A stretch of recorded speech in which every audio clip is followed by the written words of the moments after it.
They want us to eat a crumble cake. A crumble cake. I like crumble cake, but not so much now.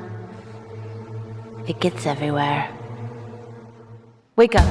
Wake up. In the night, you can't sleep, can't get it right.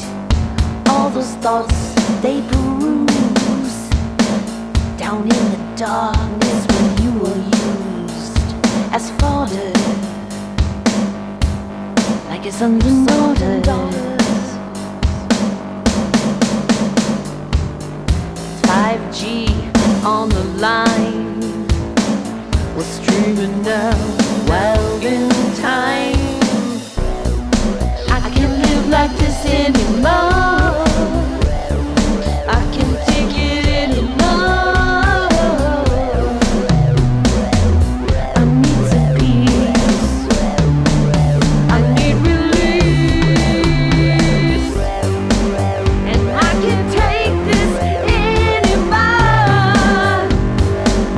The girl is lying on the floor, begging for mercy, begging for mercy.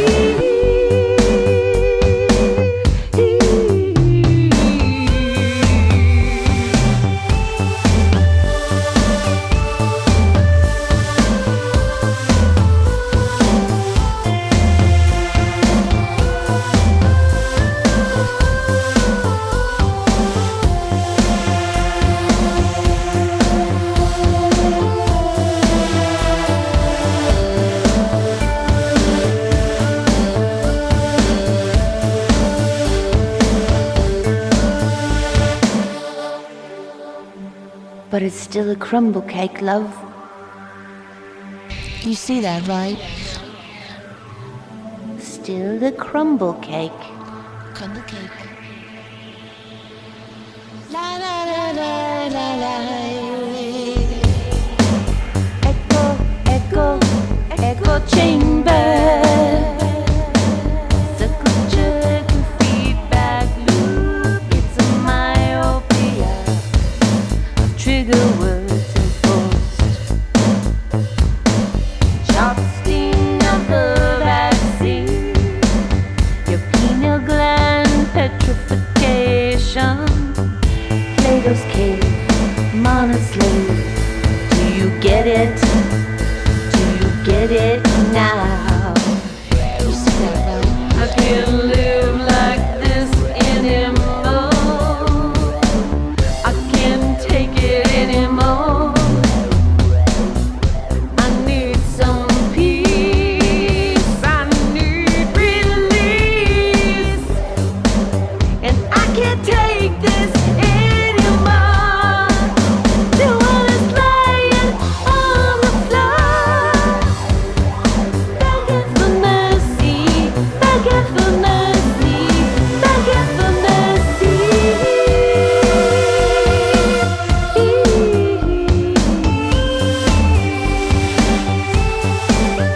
I won't beg for mercy. I won't beg for mercy. 'Cause we see who we are. Beg for mercy. Won't beg for mercy. I see who we are. 'Cause I see who we are.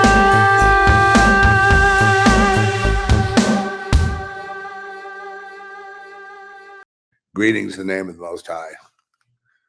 I sit here again in this chair at this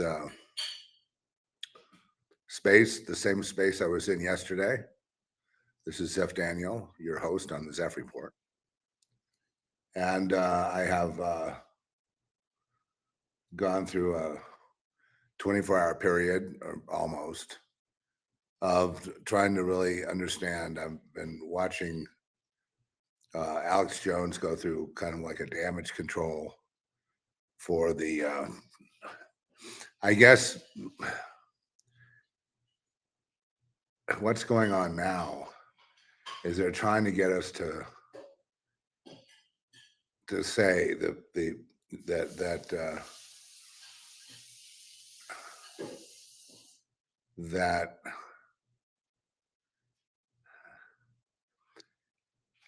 I they got me messed up in the mind. They got me upset and messed up mentally. I don't understand the cognitive dissonance I have is pretty severe, and I felt this confusion. Over the last 24 hours, it's been very difficult for me just to exist. And I wish they would.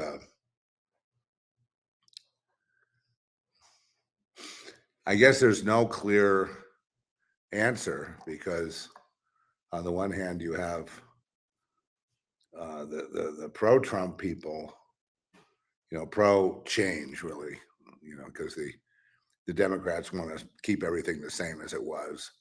I'm sure they'd love to mask up right now and have a pandemic and carry on with business as usual, but that can't go on. That would have to go to a civil war in which the director Alex Garland would lose. I almost think people should go to his house and protest. He's just a propaganda whore for for basically a certain cause, and that cause is a revolution. And most people in the film business or in the arts foolishly go into communism thinking that's the cool thing to do, and they're completely misinformed. That and have no. You talk about context; they have no political context, nor do they have historical context. Because if they did, they would understand that it's like we're going to have fairness. Oh yeah, well, who's going to run it? Oh, I see.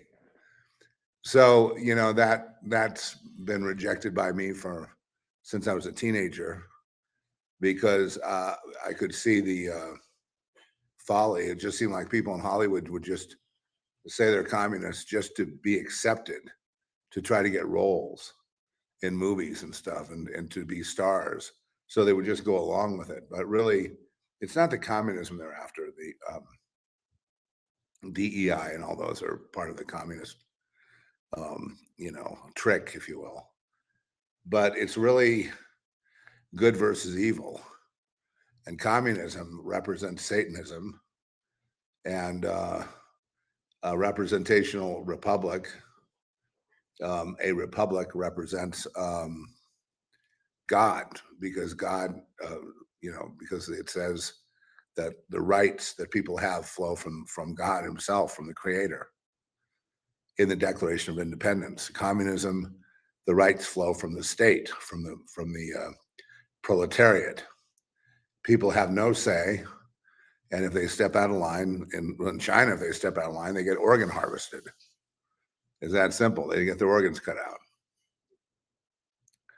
So naturally, because I'm not sick and crazy, I would be against a totalitarian communist regime, which is, you could just see the totalitarianism and really the real fascism in people that were obsessed with the masks.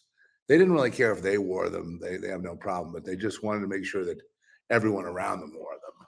They didn't want to just make sure that they would get a vaccine. They wanted to make sure that by law, everyone had to get one or they should be put in jail. This is totalitarianism. This I've been against since a teenager.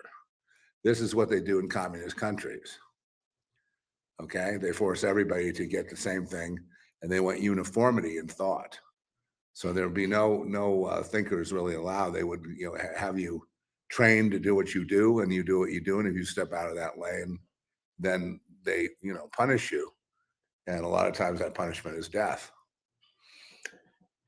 So because there is no redress in a communist regime, there is no way to petition the government or the powers that be. It would be a hellhole of an existence. And the communism is really the ultimate expression of capitalism. Because without capitalism, communism could not exist.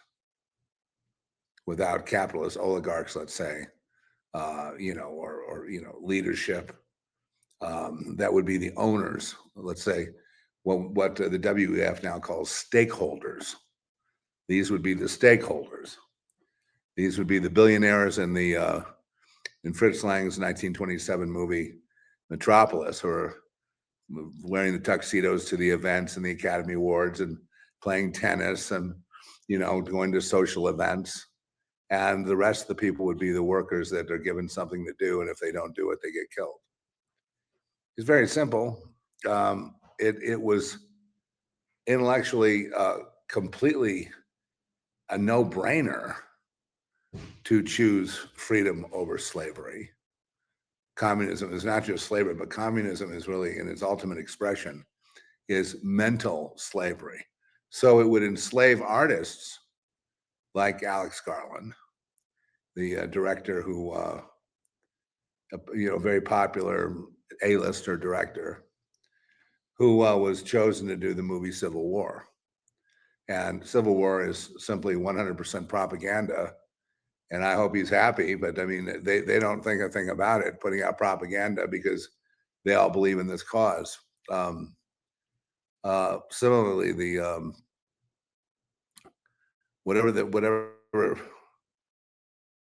policy is adopted, like say right now, white people are evil and if they should be killed. So a white girl was killed on the subway yesterday or 2 days ago. And a guy it's on camera that he just whips out a knife and stabs her in the carotid artery, and she bleeds out on the spot. Young girl. And it's cheered on in social media, on Reddit and X.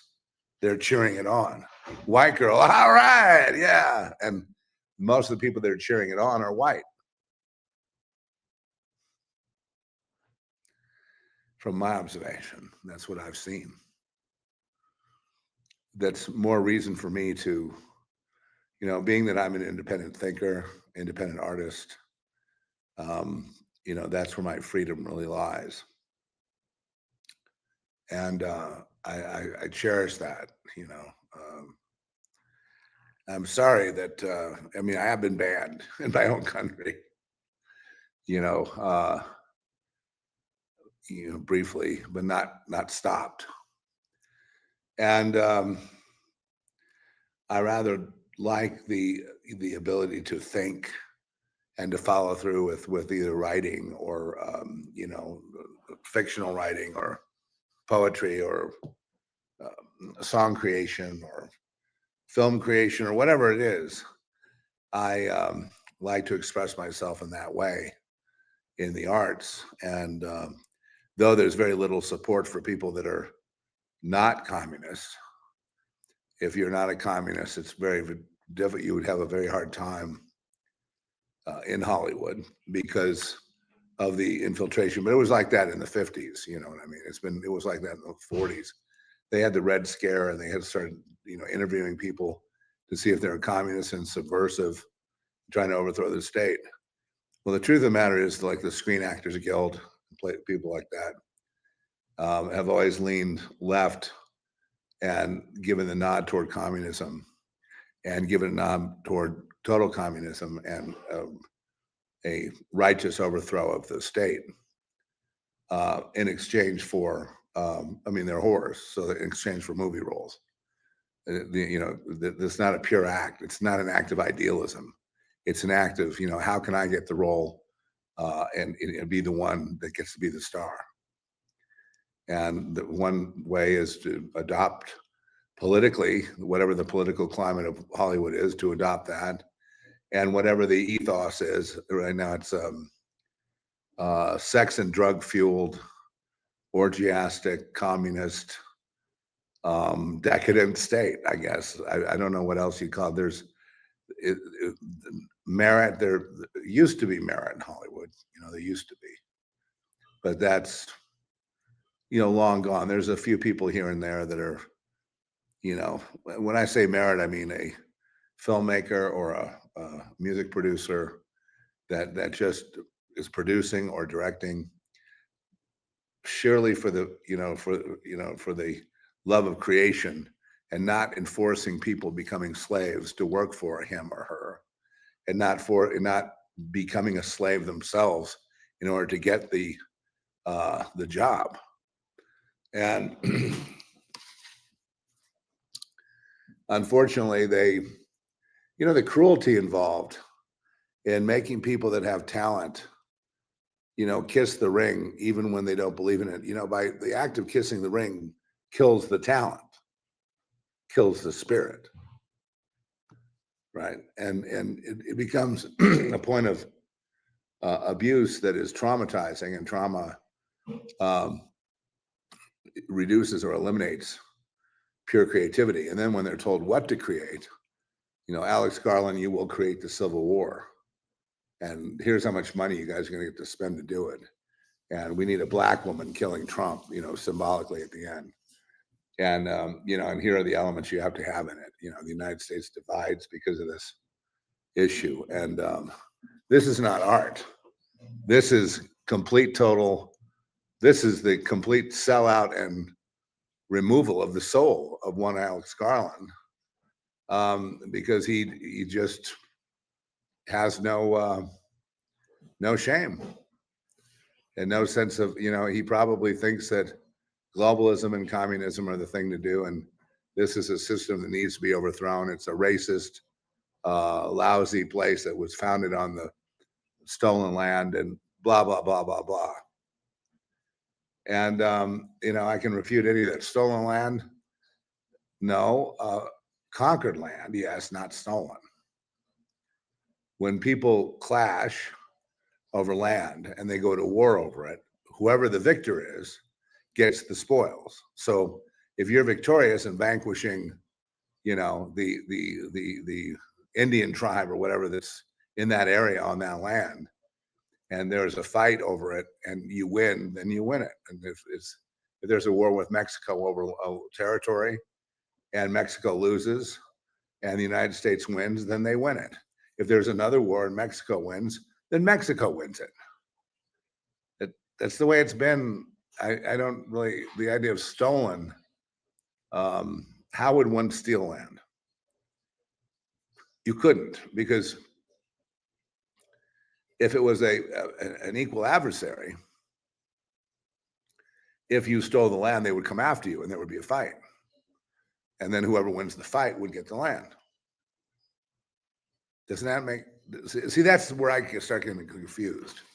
I mean, this is what I grew up with, having an education, reading books, using logic, taking philosophy classes and understanding what logic is and applying that to reasoning about the world. And, and I realized that this other world that is, juxtaposed with this one, this two-tiered world, is not something that logic can reside in. It's not something that reasoning can reside in. The only thing that resides in a world that is duplicitous, like the one we have now, the only thing you can count on is complete annihilation of the human species within, and the regulation of the decline and the takedown and the elimination of the Western culture in favor of I guess what they're going for is a one world culture based on the singularity. So that would be advanced technology and AI and robots and various other things doing all the work, and people being given jobs and a credit score to have income.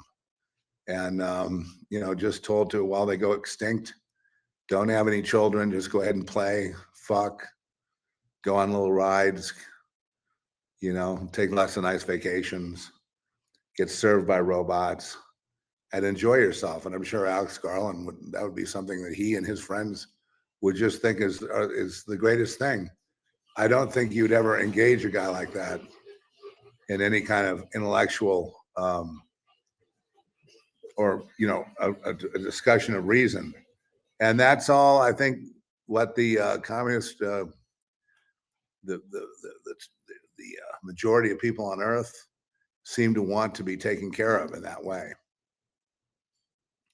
and all they have to do is change and be willing guinea pigs, I guess, willing slaves, and they would have a short-lived life, and then their life would be over, and then there would be the equivalent of like Terminator left, and I don't know that. Then again, I never have had much respect for Hollywood being intelligent since Stanley Kubrick passed, and he wasn't really Hollywood. He was very, very independent, even though his money came from Hollywood. But the good ones, the ones who think have all been labeled racist, misogynist, like Mel Gibson, for example. Would be considered a horrible person, and that and a guy like Jim Caviezel, committed Christian, would never be given a job again. But killing, a homeless black guy that's psychotic, killing a innocent woman on a subway train would be, applaudable. And keeping the migrants here, raping and pillaging and stealing, would be exactly what we want, and they would cheer it on. So I don't see any hope, really. I mean, so I've got to just share my heart with you, at this point. I really don't know, after yesterday's blow of,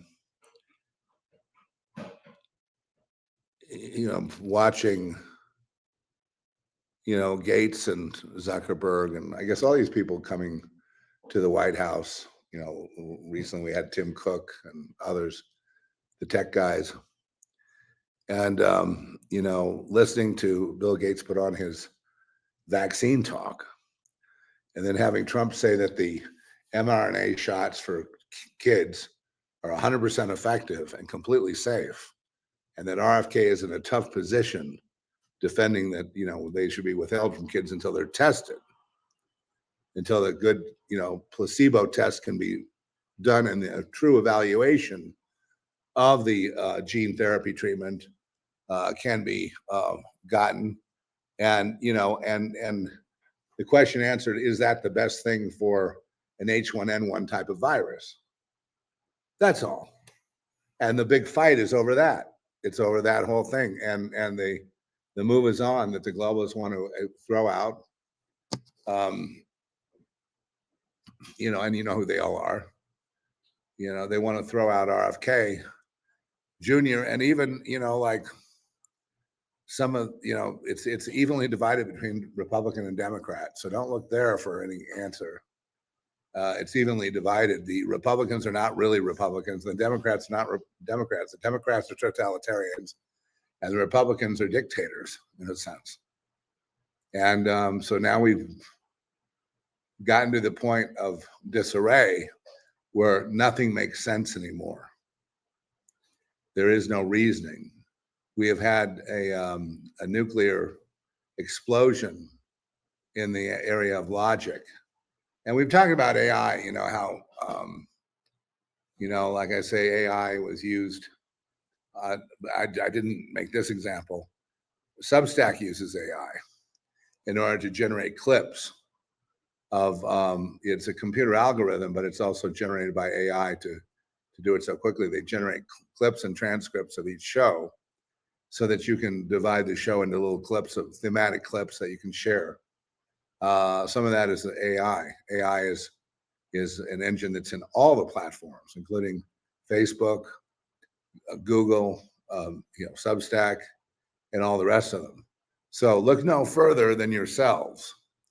You are using AI right now, whether you know it or not. So, I've used it for ChatGPT. I've used it for story development. I've used it for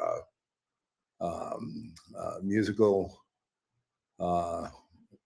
I guess, the new plugins that use AI. So there are plugins now that you would get with your Pro Tools or with your whatever program you're using that would be AI generated to fix your vocals or your bass line or your melody or whatever it is you're trying to do that way.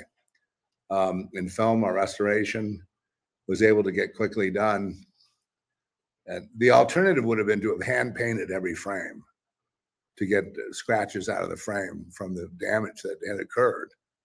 Whereas with AI, we were able to quickly fill in, create a new print, basically that's beautiful and showable and professional, and that you'd expect nothing less. If there was any less quality that I could get, I would not have released it. It would just be thrown in the garbage, and that film would never be seen by anybody. Now, I know people that listen to the podcast and stuff don't necessarily relate to me on a creative level, and that's fine. And the people that relate to me on a creative level, they don't listen to the podcast. And that's a dichotomy that's gone on from the beginning. I'm not sure why that is, but it's what I have to deal with. And now I'm at the point where I'm questioning this whole idea of podcasting to begin with. And I just don't see that I can live in this particular world. I felt like very damaged by the events of yesterday. Did I tell you that I felt damaged? I feel very damaged. And I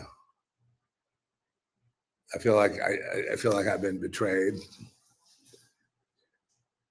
And it's not, like people, on the left, they blame Trump and all that. I don't have a Trump derangement syndrome. I don't blame one person, but I do blame humanity, for allowing this to happen and for hurting me personally. I'm going to have to learn to forgive that, because the one thing I have trouble with is when you tell me that this is reality and then you contradict it, and then I end up contradicting myself because of that. And then I have to stop and think, well, oh my God, what have I done? What have they done that got me to do what I've done? The chain of events. And I'm just really not happy about it. Whether there's a golden age or not, I could care less at this point. I'm like, stick a fork in it or worship it or grow it into a big Babylon. I don't care. Kick it off the cliff, throw a comet at the earth and blow the whole thing to smithereens. I don't fucking care anymore. Why? Well, you must be hurt. I'm hurt.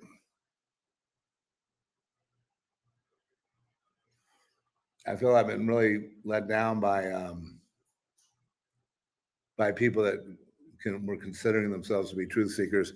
I mean, I understand the left's thing, or Democrats, and how they have to stick to the COVID narrative of the pandemic, the masks, the mRNA. I remember Jennifer Garner having a podcast, because all the actors wanted to do podcasts, a couple of years ago. Became a thing until they realized there was actually work involved, and then they dropped it. But so Jennifer Garner did a podcast with Dr. Anthony Fauci, and she was doting on him it was just one of the sickest things I've ever seen. But of course, I expect nothing less from Hollywood actors, right? They're completely out of touch with reality. And it was just watching her heaping praises on him and feeling like she's not worthy to even talk to him because he's so great. And what an honor it is for her to be able to have Dr. Fauci in a podcast that she's hosting. It's just extraordinary. And of course, it fell on deaf ear. It got attacked the minute it was released. It was just slammed. But who does she think she is? How did she wind up being like she is? Is she because I would look at women like her and I would think, oh, you have multiple personalities. You've been through the Monarch program. They probably sent you away to reprogram you.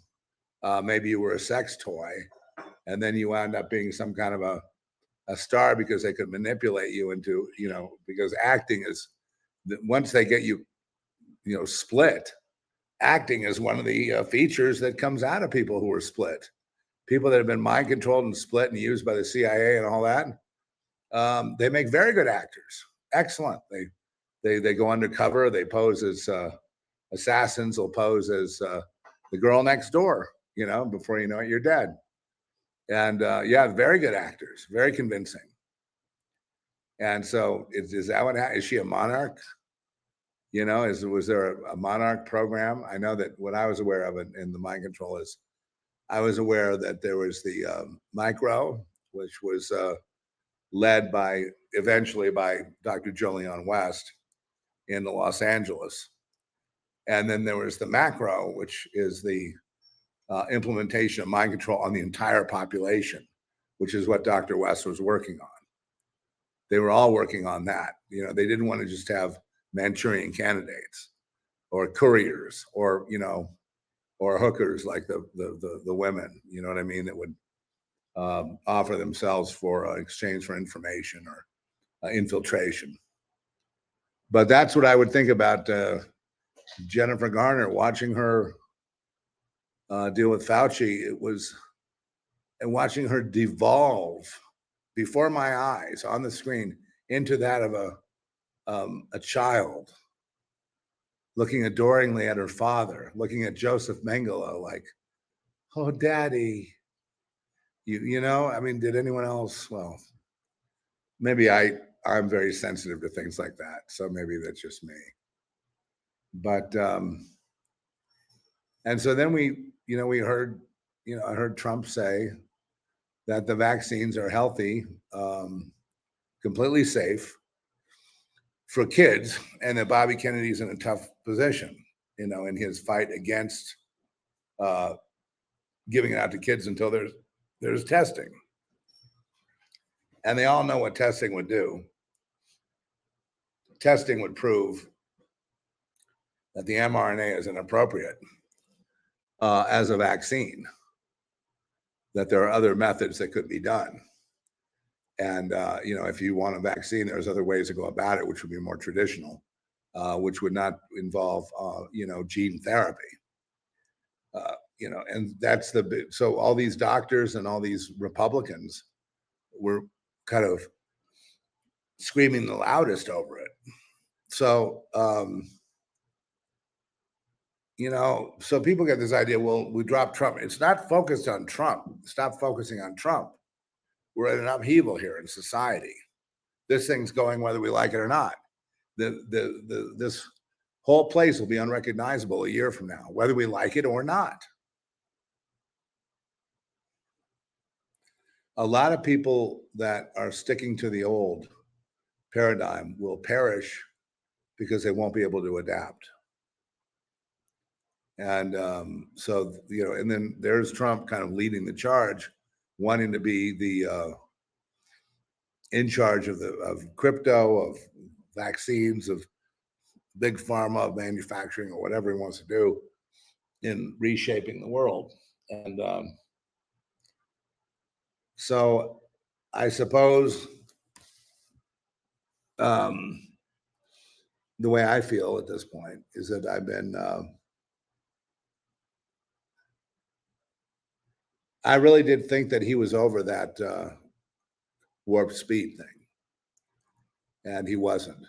Has he done well for the economy? Oh yeah, he's done very well, and he could actually fix the economy if the Democrats would let him, which they won't. I don't think they'll let him. They'd rather go to war. They want a failed economy, a failed crime state where people are not safe to go outside, and that's how their cities are. I mean, I can't come to any other conclusion other than looking at blue cities and the last 4 years of Biden, and just look at what all that's happened, and really the whole point of what happens daily, like you kill a white person, they start cheering, and they start cheering on letting criminals go on the streets, and they start booing people that are enforcing the law. So it doesn't take a genius to figure out that's all about overthrowing the United States and destroying it. But there isn't anything else except global totalitarianism and the singularity, because their little brains can't go that far, so they can't quite work that out. That they themselves, just like we, won't be here. Even if we're here in some form, like an avatar or a body, we, whoever we really are, won't be here. And that would be the big death. And I don't see anybody in Congress or the president or anybody else putting the brakes on this AI. I see it being used for totalitarian purposes, for military purposes. I don't really see it used for the benefit of the people in the long run. In the short run, get them in by they'll draw pictures for you. They'll do your math problems. They'll write your synopses. They'll write your magazine articles for you. AI will do all these things. They'll be your therapist, your mother, your father, your lover, and all that. But that's all leading to something pretty sinister, which is your soul, your mind, what makes you you, being absconded with. And it seems that people don't really care. See that, and that's the other part of my pain. I don't see people really caring about these podcasts, or there's the loyal few, of course, but I don't see us, we who come to this F report, I don't see us changing the world anytime soon or even influencing it. So that, so I got to think about that and wonder about like what I'm doing here, if it's just some little corner of the internet where we're just having a little talk, but things are still, the train keeps it running all night long. It just keeps chugging along. And, on the one hand, it's probably for business people or for people that are entrepreneur class, for investors, it's probably going into the best, most golden age time of all time in history. For people that are disaffected, it's probably the worst time in history. But one thing is for sure, there's a great divide. The haves and the have-nots will be more divided than they've ever been. And Trump knows this. I think he knows you can't end entitlements. You have to take care of people. Not everyone can pull the weight. And, that's understandable. But when it gets to the point of the total collapse, then it works for nobody. Then you have the food lines, the soup lines, the wars, the military takeover and the rest of it. That's when it really happens. So I'm not sure. You already know what it takes to be free. It begins here. It's the mind. And it's here, the soul. And you can't be free without acknowledging reality, which is that you were created for a purpose. And it's up to you. It's on you to figure that out. There's no one who can figure that out for you. And right now there's a big war going on against God and against Jesus. So you've got Jesus, and those are fighting words. Let's kill the guy.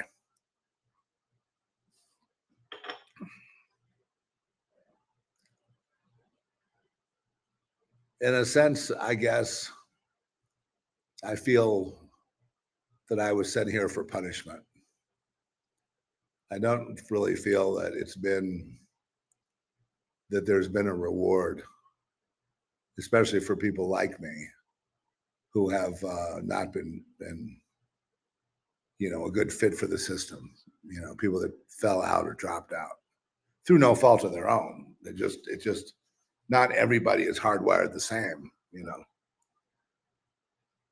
and they'd like them to be, and they like uniformity, and they would like, no creative thinking, no independent thought. They would like to have little slaves go around and direct their movies and do whatever they do and pretend that they're living a free life, which they don't pull off very well anyway. And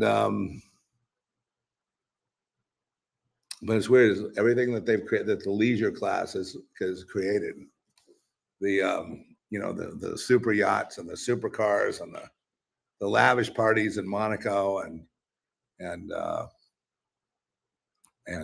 know, the Hamptons and the mansions and the ski resorts and the you know, the private airplanes and all the other stuff, they still have not managed to create anything that would actually be desirable, except a fleeting glimpse of, you know, cars and yachts and planes going by. Oh my, you know, not enough to, uh, you know, entice me to lose my soul. I don't think, because those aren't things that you can take with you. And it seems to me that the people that wind up with those things spend all their lives worrying about them and trying to maintain them, and you know, living this sort of nouveau riche, hellish existence. You know, being all alone in a bubble and having no one to trust, no one to talk to, nothing but a lot of jealous people around. You know, yeah. So um, I don't see any help there. So I don't see anything that Trump could create, like the new ballroom. I don't care. Oh, are you going to watch the state ball that's coming up? No, I'm not. I'll watch the football game. How's that? Because I know that's fake, but I still get enjoyment out of watching football. It helped get me through my hospital stay.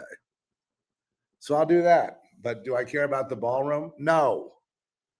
Do I care about it? It's got nothing to do with me. I will never be invited to the ballroom, so it's okay. But I don't, you know, the new ballroom could go in and, you know, a new redo on the yacht, a new remodel on your home, you know, having your own island. I don't care. It's nothing. It's tick tock, the clock. As long as that clock is there, there's no point in gathering things, because the clock is there. The curse of the clock. Nothing permanent, everything fleeting. Everything is vanity. Everything falls away. You come into this world alone, you go out alone. That's it, period. If you've been used to being coddled and worshiped and lied to about how great you are your whole life, you're going to find it very difficult to die alone, aren't you? I think it was Charles Spurgeon that said something like, you know, if you die without Jesus, you'll have no peace. And it just struck me as, boy, that's, and this is a very learned man, a very wise man, a very scholarly man. But to have him say something like, you know, those who die without Christ have no peace in this world, that world, any world, you know, forever. That's just the way that he put that sounds so ominous and so horrifying. I don't want to die alone. I've got to reach out for the Lord. I've got to reach out for the Lord to comfort me in this time of, you know, having figured the whole thing out. Yes, even the guy at the 7-Eleven's involved. Everything, everywhere, all the time, you know, yeah, figured that out. And there really isn't anything to figure out. I mean, the end of the rabbit hole is cannibalism, as you probably know. The beginning of the rabbit hole is initiation, sex magic, you know, magical jobs, magic, black magic, training, mystery schools, occultism, occult pursuits, really leading to ultimately nothing but a brick wall. See, I had plenty of time to think about these things and figure them out. Those who took the limited way, the shortcut, always wind up, you know, in their old age, regretting and going to doctors, you know, 25 times a week, you know, just to check, am I going to die? You know, just so anxious about death. Please don't let me die alone. Well, alone, you could have a whole room full of people around your bed and you're still dying alone, brother. I don't want to die alone.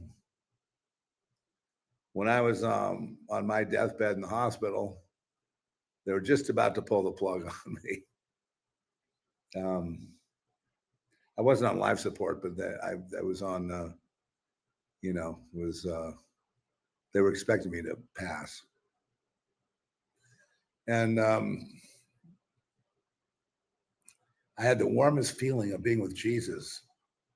I had this like, I could see all kinds of like people and places and things, people that I'd known before, people that I'm going to see again. And when I say I've known before, not in this life, in some other life somewhere, it's almost as if the totality of human experience is my personal experience, and any derivation thereof is, something that I'm also a part of, because we're all part of the same family.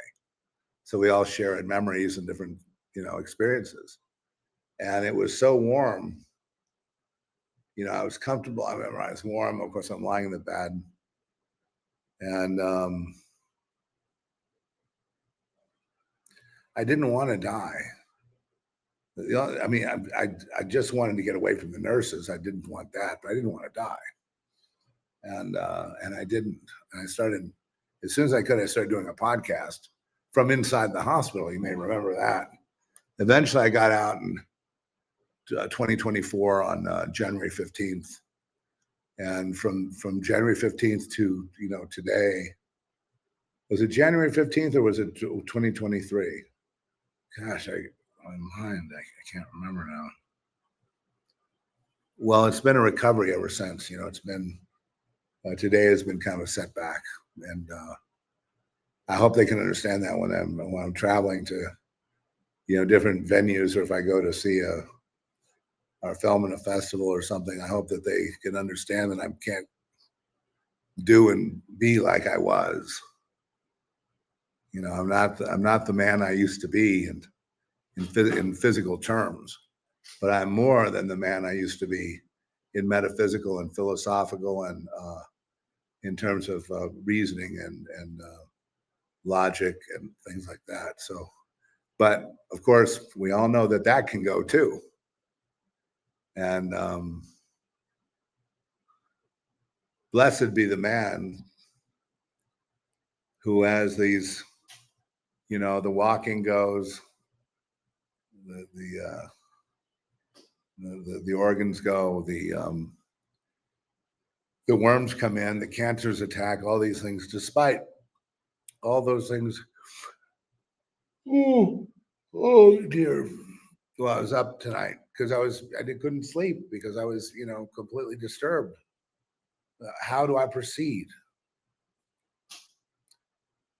I heard Gates talking about how great his vaccines are and his plans, and Trump is listening, and then I've seen Trump say that these vaccines are completely safe for children, not having any real research evidence, but just based on the history of jabbing children.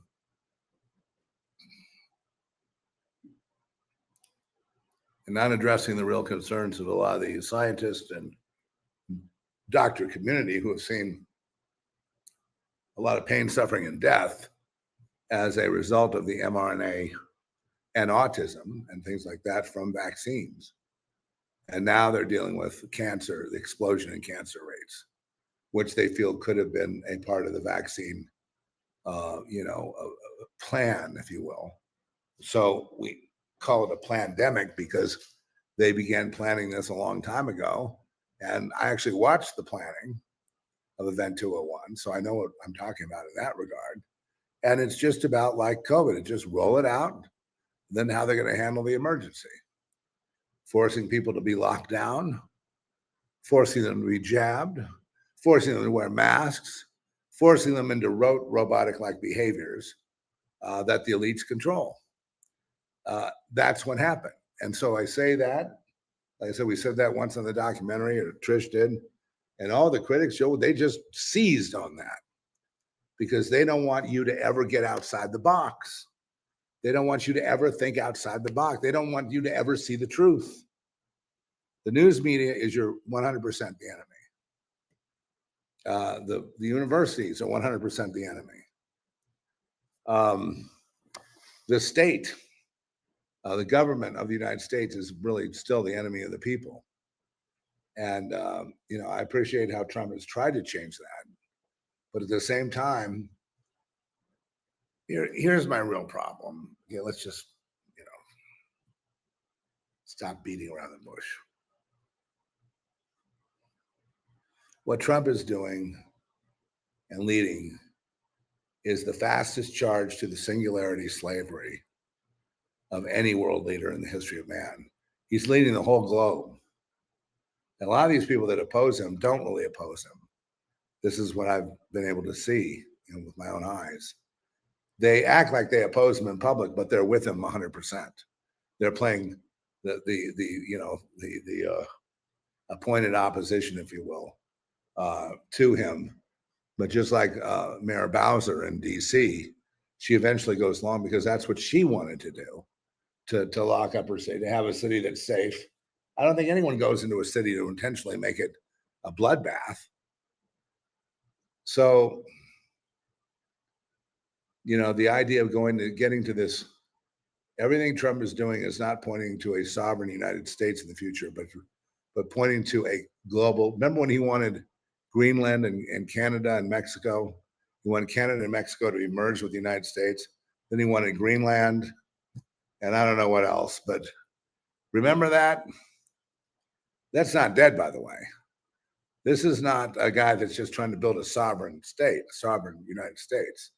This is a guy that wants to expand the whole globe. And all these world leaders are on board.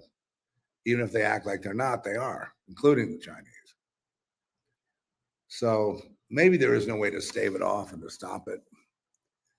But I can't sit here and, any longer really sing the praises of Trump. I did talk about how he got out of his jail stuff and his legal battles and the brilliance of the economic plan. But now I realize these plans are global plans. They're not unique to him. And this isn't about defeating the New World Order. This is about creating an even better New World Order than what they had planned. And so you see, I'm like, I'm out of here. I am not anti-Trumper, though. You people are all morons worshiping Trump like that. You ought to all be, MAGA people ought to be lined up and shot. You're all racist. See, I'm not going to let anybody pigeonhole me through trying to bully me into some kind of thought process like that, where you hang up your brains and you act like a stupid fool the rest of your life so that people don't jump on you. No, the hell with them. And so we'll just carry on. I don't know what I'm going to do with this pod, but I think it's probably time to, again, look at it from my perspective. There's not really much I can do here. My hands are tied, and but again, it's not completely worked out. I'll try to work it out. Yeah, no, I would have been great if I wasn't T-boned by Trump's statements. I'd be fine right now. But I thought we were beyond the warp speed thing. And now I'm just seeing like a sickness, like I have to be right. And I don't think there's a dynamic, folks. I think everything we're seeing now is planned, was planned, just like Event 201. It's been planned for a long time, decades, and longer in terms of philosophy. With that, I bid you shalom. In the hopes that we, even if we can't have a better world, that we will find peace. And there's peace in Christ. And for me, there is peace nowhere else.